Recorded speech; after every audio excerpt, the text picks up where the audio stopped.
کے الفاظ ہیں کہ لا تحاسدوا. کہا یہ میں کملی والے کو پیغمبر ماننے مان لو، آپس میں حسد نہ کرو، بغض نہ کرو، آپس کے دل کے میل کو نکال کر پھینک دو. اگر مجھ سے محبت کرتے ہو لا تحاسدوا ولا تباغضوا، بغض نہ رکھو، حسد نہ کرو، کینہ نہ رکھو، اپنے دل کے اندر میل نہ رکھو، ان کو دیکھ کر کے ایٹھے نہ رہو. یہ اللہ کے رسول نے کہا ہے. تب کیا کریں؟ کہا ایک مسلمان بھائی یعنی دونوں بھائی ان کا درد آپ سہو، آپ کا درد وہ سہیں.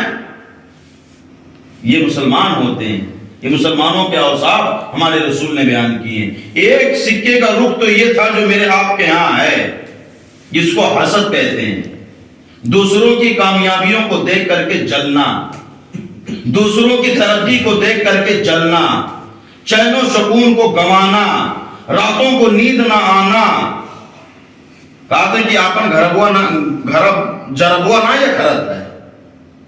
اپنے گھر میں آگ لگ جائے، گھر جل کے راکھ ہو جائے تو آپن گھر جربوا نہ یہ خرد ہے. کہا تھا پڑوسی بچا کیسے؟ اسی کو حسد کہتے ہیں. حسد یہ ہوئے اپنی بچی کے رشتے کو لے کر کے 4 مہینے سے ہم پریشان ہیں، بلکہ سالوں گزر گئے رشتہ تلاشتے. اللہ کی مرضی نہیں جم رہا ہے. پڑوس کی بچی کی منگنی ہو گئی، پڑوس کی بچی کی سگائی ہو گئی، اب اس کے ٹینشن میں پڑوسی کھانے نہیں. اپنی بچی کی فکر نہیں ہے کہ اللہ کہیں رشتہ نہیں لگا رہا. وہ اگلے بیٹی وقت لاگا کیسا ہے، وہ کرے ٹینشن میں ہے. اپنے گھر چلنے کو ٹوٹی سائیکل نہیں ہے، پڑوس کے گھر بلٹ گاڑی کیسے آ گئی، وہ کرے ٹینشن میں نیند نہیں آ رہی ہے. یہی حسد ہے.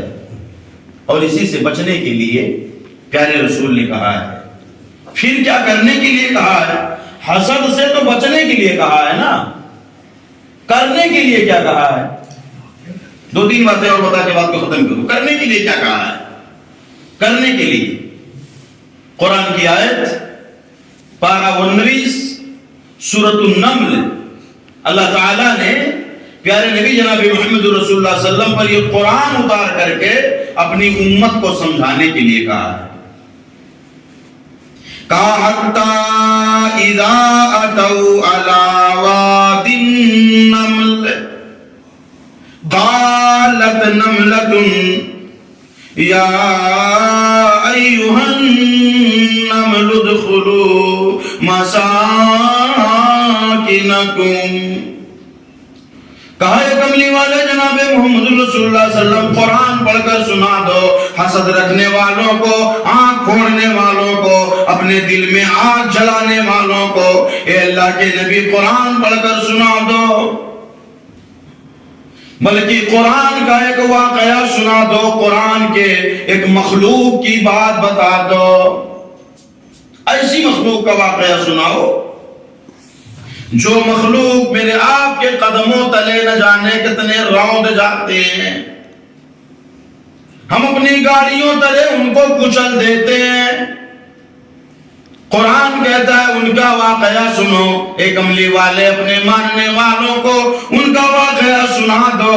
حتی اذا اتوا علی واد النمل، کہا ایک چیونٹی اپنے سوراخ سے نکل کر میدان میں ٹہل رہی ہے.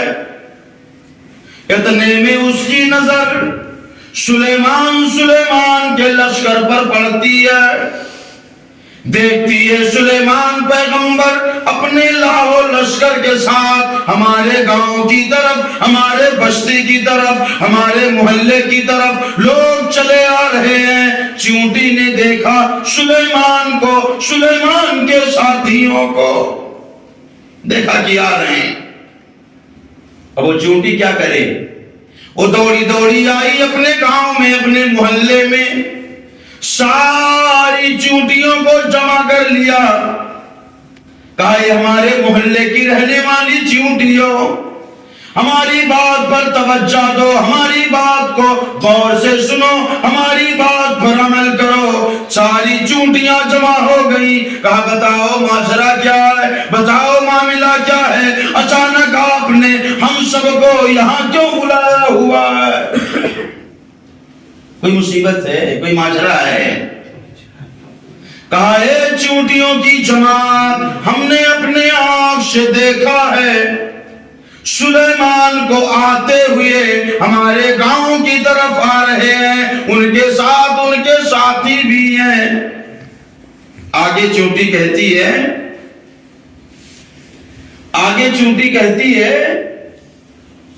حَتَّى إِذَا أَتَوْا عَلَى وَادِ النَّمْلِ قَالَتْ نَمْلَةٌ يَا أَيُّهَا النَّمْلُ ادْخُلُوا مَسَاكِنَكُمْ، اے چونٹیوں تم سب کے سب اپنے سوراخ میں داخل ہو جاؤ، سب جلدی سے اپنے گھر میں چلی جاؤ۔ کیوں؟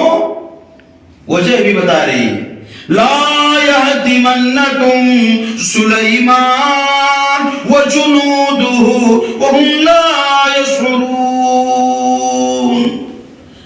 کہا کہیں ایسا نہ ہو کہ سلیمان کے ساتھی تم کو، ہم کو، سب کو اپنے پیروں تلے رود نہ ڈالیں۔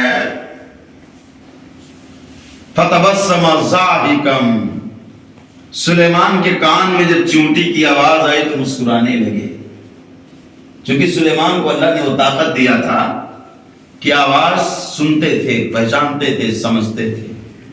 ہدہد کا واقعہ ہے، ہدہد کی بولی سمجھے، چونٹی کے واقعے کو سنے تو مسکرانے لگے۔ فتبسم ضاحکا من قولها، مسکرانے لگے۔ یہاں سے سبق کیا ملا ہم کو، آپ کو سبق کیا ملا؟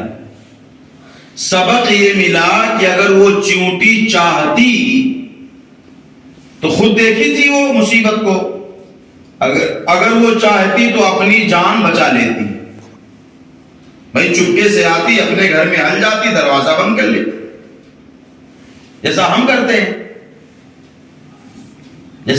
ہیں۔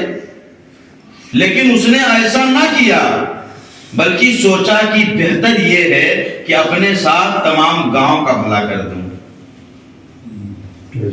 یہ سوچ چونٹی نے دیا حضرت انسان کو، یہ سوچ دیا۔ آج ہم کیا سوچتے ہیں کہ جو کچھ ہو ہمارے پاس ہو، گاڑی ہو، بنگلہ ہو، کھیتی ہو، باڑی ہو، دکان ہو، یعنی کل دنیا اگر ہو تو صرف ہمارے پاس ہو، یہ ہماری سوچ ہے۔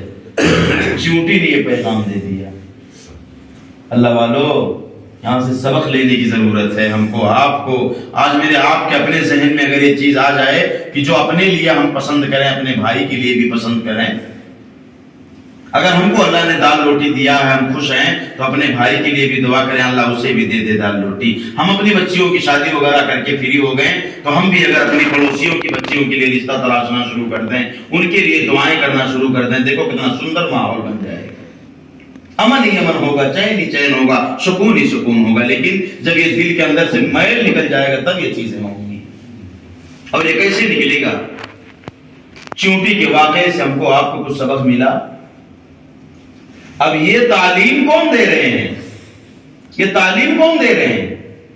تعلیم کملی والے جناب محمد رسول اللہ دے رہے ہیں۔ قرآن انہیں پر اترا ہے نا۔ قرآن جب ان پر اترا تو صحابہ کو آیت پڑھ کے سنا دیے کہ دیکھو یہ چونٹی کا واقعہ ہے جو مولا نے بیان کیا ہے، لہذا ایسی سوچ اپنے اندر رکھو۔ لیکن اب اس کے لیے ضروری تھا کہ عمل کے میدان میں خود پہلے آگے آئے نا۔ ہم مولویوں کی طرح تو معاملہ ہے نہیں کہ نماز پہ بڑی لمبی چوڑی تقریر ہو رہی ہے، پتہ چلا فجر میں مولوی صاحب نہیں ہے۔ نماز پہ بڑی لمبی چوڑی تقریر ہو رہی ہے، جہیز پر بڑی لمبی چوڑی تقریر ہو رہی ہے، جہیز لینا حرام ہے۔ اب مولوی صاحب کا بیٹا وہ بیاہ ہے تو 3 لاکھ پہلے لے کے بیٹھا ہے کہ نہیں؟ تو بتاؤ پھر وہ باتیں اثر کریں گی؟ اسی لیے قرآن کہتا ہے یا ایھا الذین آمنوا لم تقولون ما لا تفعلون، باتیں وہی کرو جس پر آپ کا عمل ہو، جس پہ آپ عمل کرو وہ باتیں کرو۔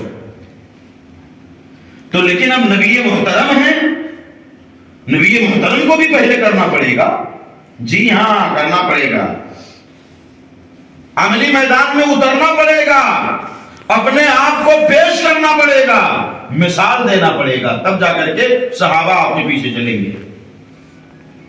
تو مثال دے دیا پیارے نبی جناب محمد رسول اللہ نے۔ آئیے وہ روایت میں آپ کے سامنے رکھتا ہوں۔ چلچلاتی دھوپ ہے، دوپہر کا وقت ہے، اللہ کے رسول اپنے حجرے سے باہر نکلے ہوئے ہیں، آپ میدان میں ٹہل رہے ہیں، دھوپ ہے، چلچلاتی ہوئی دھوپ ہے، باہر ٹہل رہے ہیں۔ حضرت ابوبکر صدیق رضی اللہ تعالیٰ عنہ کو نبی کی یاد آئی، نبی کو دیکھنا چاہا تو دوڑے دوڑے گھر آئے، اپنی بیٹی عائشہ سے پوچھا میری بیٹی رسول کہاں ہے؟ کہا اے میرے بابا رسول گھر میں نہیں ہے، اللہ کے رسول کہیں گئے ہوئے ہیں۔ اب ابو بکر نبی محترم کے دوست تھے نا، اور ایک دوست کو پتا ہوتا ہے کہ میرا دوست کہاں ملے گا، سارے ٹھکانوں کا علم ہوتا ہے دوست کو، جس سے جو آدمی محبت کرتا ہے۔ ابھی ایک آدمی سے محبت کر رہا ہے، دونوں نمازی ہیں، تو اگر اپنے دوست سے وہ ملنے جائے گا سب سے پہلے نماز کا ٹائم دیکھے گا کہ ہمارے دوست مسجد میں تو نہیں ہوں گے۔ تو ہر آدمی کو اپنے دوست کا علم ہوتا ہے۔ ابو بکر کو پتا چلا کہ اس وقت ہمارے رسول کہاں ملیں گے۔ حضرت ابو بکر تلاشتے تلاشتے وہاں پہنچ گئے جہاں نبی محترم ٹہل رہے، پہنچ کر دیکھا تو کہا السلام علیک، کہا وعلیکم السلام ابو بکر، دوپہر کا وقت ہے، چلچلاتی دھوپ ہے، آرام کرنا چاہیے، یہاں کہاں ٹہل رہے ہو؟ کہا اے نبی مکرم بھوک کی وجہ سے نیند نہیں آ رہی تھی، آرام کر رہا ہوں، چین نہیں مل رہا، دل کو قرار نہیں مل رہا، دل کو سکون نہیں مل رہا، سوچا چلوں آپ کو دیکھ لوں، شاید دل کو قرار آ جائے، آپ کا دیدار کر لوں، آپ کی زیارت کر لوں، آپ کو بھر آنکھ دیکھ لوں، میرے دل کو میرے کلیجے کو ٹھنڈک مل جائے، اس لیے چلا آیا۔ نبی محترم سے ابو بکر کی گفتگو ہو ہی رہی تھی کہ اتنے میں خطاب کے لاڈلے حضرت عمر رضی اللہ تعالیٰ عنہ چلے آئے، کہا السلام علیکما، ابو بکر آپ پر اللہ کی سلامتی ہو، نبی محترم آپ پر اللہ کی سلامتی ہو، آپ کو دیکھنے کے لیے یہاں تک چلا آیا، ہمیں بھی نہیں سکون مل رہا، ہمارے بھی دل کو قرار نہیں مل رہا۔ کہا عمر دوپہر ہے، دھوپ کا وقت ہے، آرام تو کرنا چاہیے نا۔ اتنے میں حضرت ابو بکر نے کہا اللہ کے نبی ایک روز نہیں، دو روز نہیں، 3 روز سے اپاس ہوں، ایک لقمہ کھانا ابو بکر کے پیٹ میں نہیں گیا ہے۔ اللہ کے نبی اپنے آپ سے دیکھ لو، ابو بکر اپنے پیٹ پر پاتھر باندھ کے کھڑا ہے، پتھر باندھ کے وقت گزار رہا۔ حضرت عمر کہتے ہیں کہ اللہ کے نبی اگر ابو بکر کا یہ حال ہے تو عمر بھی اپنے پیٹ پر پاتھر باندھ کے کھڑا ہے۔ حضرت عمر بیان کرتے ہیں کہ میں اپنی بات بتا رہا ہوں، ابو بکر اپنا پیٹ دکھا رہے ہیں، اتنے میں ہوا کا جھونکا چلا، نبی کے کندھے پر ایک چادر لٹکی ہوئی تھی، تب تک چادر کا پلو ذرا سرک گیا۔ عمر بیان کرتے ہیں عمر کے آنکھ نے دیکھا کہ ہمارے پیٹ پر ایک پتھر بندھے ہوئے تھے، ابو بکر کے پیٹ پر ایک پتھر بندھے ہوئے تھے۔ کائنات کا امام، عبداللہ کا دلارا، آمنہ کا لال، جناب محمد رسول اللہ اپنے پیٹ پر 2 پاتھر باندھے کھڑے ہیں، لیکن آپ نے یہ نہ کہا اے ابو بکر میں تیری کیا سنوں، میں تو خود اپاس ہوں، میں نے خود کھانا نہ کھایا ہے، میں نے خود پتھر باندھا ہوا ہے، عمر میں تیری میری کیا سنوں؟ نہیں، اللہ کے نبی ایک ہاتھ سے عمر کو کھڑا کیے، دوسرے ہاتھ سے ابو بکر کو کھڑا کیے اور دونوں کو اپنے سینے سے لگا لیے۔ کہا فکر نہ کرو، فکر نہ کرو، میں ہوں نا، میں تمہیں کھلاؤں گا، میں تمہارے کھانے کا انتظام کروں گا، میں تمہارا رسول ہوں۔ یہ فکر دیکھو، یہ سوچ دیکھو، واقعہ سنائے چونٹی کا، اب عمل کر کے دکھا رہے ہیں۔ ایک صحابی رسول ہے حضرت ابو الہیثم، ان کے گھر نبی محترم پہنچ گئے، دروازے پر دستک دیا، اندر سے آواز آئی، کون ہو؟ کہا میں محمد رسول اللہ ہوں، تمہارے گھر مہمان بن کے آیا ہوا۔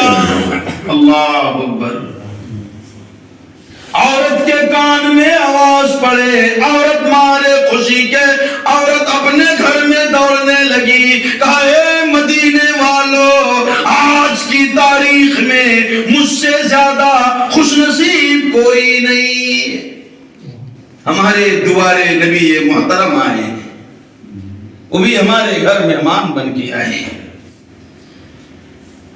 کہا نبی محترم آپ تشریف رکھیں، ہمارے شوہر نہیں ہے۔ ایک بچے کو دوڑایا، کہا جلدی جاؤ ہمارے سرتاج کو بلا لاؤ اور بتا دینا گھر پر مہمان آئے ہیں، مہمان کوئی اور نہیں، آمنہ کے لال آئے ہوئے ہیں، وہ آئے ہیں جن پر جبریل آتے ہیں، وہ آئے ہیں جن پر قرآن آتا ہے، وہ آئے ہیں جو حوض کوثر کے مالک بنیں گے، جن کے اشارے سے جنت کا دوار کھلے گا، وہ تشریف لائے ہیں۔ شوہر کو پتا چلا، مارے خوشی کے دوڑے دوڑے کھجور کا گچھا لیے اللہ کے نبی کی خدمت میں حاضر ہو گئے۔ کہا اللہ کے رسول آپ کھجور تناول فرمائیں، ہم آپ کے لیے کھانے کا انتظام کراتے ہیں۔ وہ صحابی دوڑے دوڑے گئے بکریوں کی ریوڑ میں، ایک بکری لا کر کے ذبح کیے، کھانا بن کر کے تیار ہو گیا، دسترخوان بچھ گیا، نبی بیٹھے ہوئے ہیں، عمر بیٹھے ہوئے ہیں، ابو بکر بیٹھے ہوئے ہیں، سامنے روٹی بھی ہے، سامنے بوٹی بھی ہے۔ اور یہ بھی ذہن میں رکھو کئی دنوں کے بھوکے ہیں، ابو بکر انتظار میں ہے کملی والا شروع کرے، عمر انتظار میں ہے ابو بکر شروع کرے، کوئی آگے ہاتھ بڑھانے کو تیار نہیں۔ یہاں سے ادب بھی سیکھ لیں، یہاں سے ادب بھی سیکھ لیں۔ آج کل ہم دسترخوان پہ جاتے ہیں، کوئی ادب نہیں رہتا، بغل میں بزرگ بیٹھے ہوتے ہیں، بغل میں ہمارے بڑے بیٹھے ہوتے ہیں، کوئی ادب کا خیال نہیں کرتے، ڈونگا اپنے آگے کھینچ لیں گے، چاہے وہ پاما چاہے نہ پاما۔ ادب سیکھو، ادب۔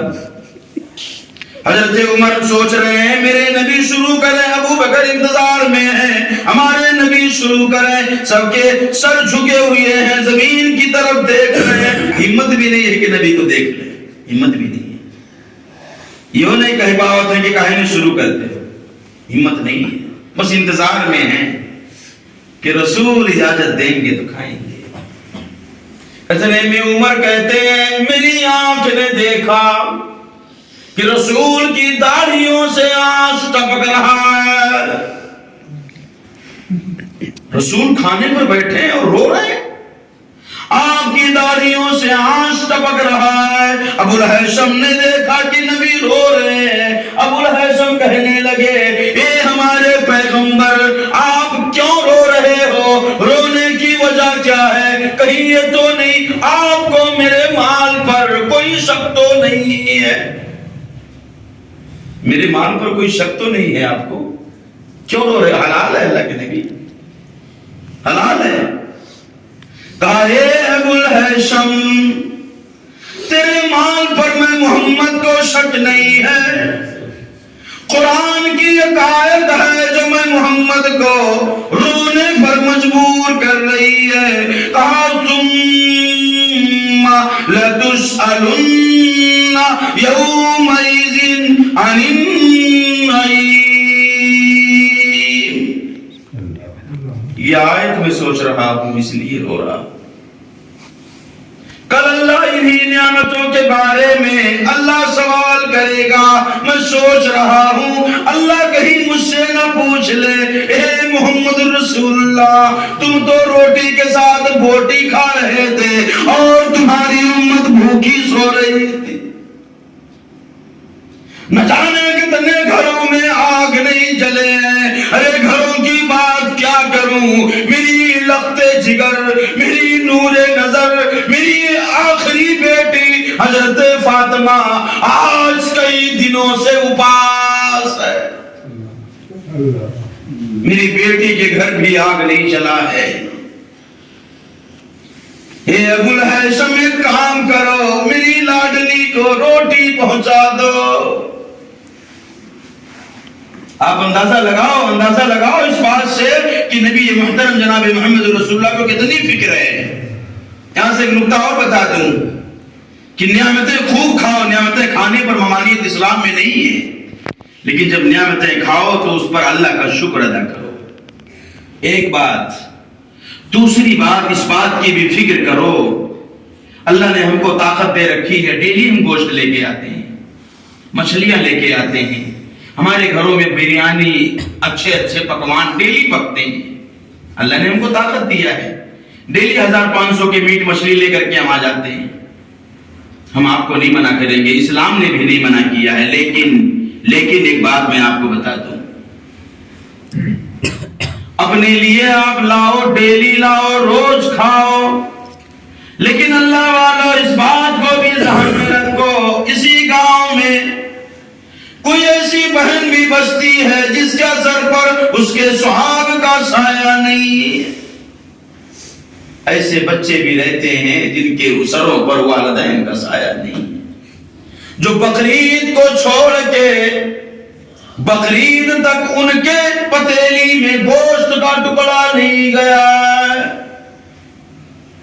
اگر آپ ڈیلی لے کے آ رہے ہو تو ہفتے میں ایک دن اگر اس گھر کو ٹارگٹ بنا لو کہ وہاں بھی پہنچائیں گے, اللہ کی قسم اس کے گھر عید ہو جائے گا. اس کے بچے اتنے خوش ہو جائیں گے اور جب ان کے دل کی گہرائیوں سے دعائیں نکلیں گی تو عرش الہی کو ہلا کر رکھ دیں گی. لیکن ایسی بھی توفیق نہ مانگنا کہ اللہ اگر توفیق دے دیا تو سیلفی کھینچنے لگو.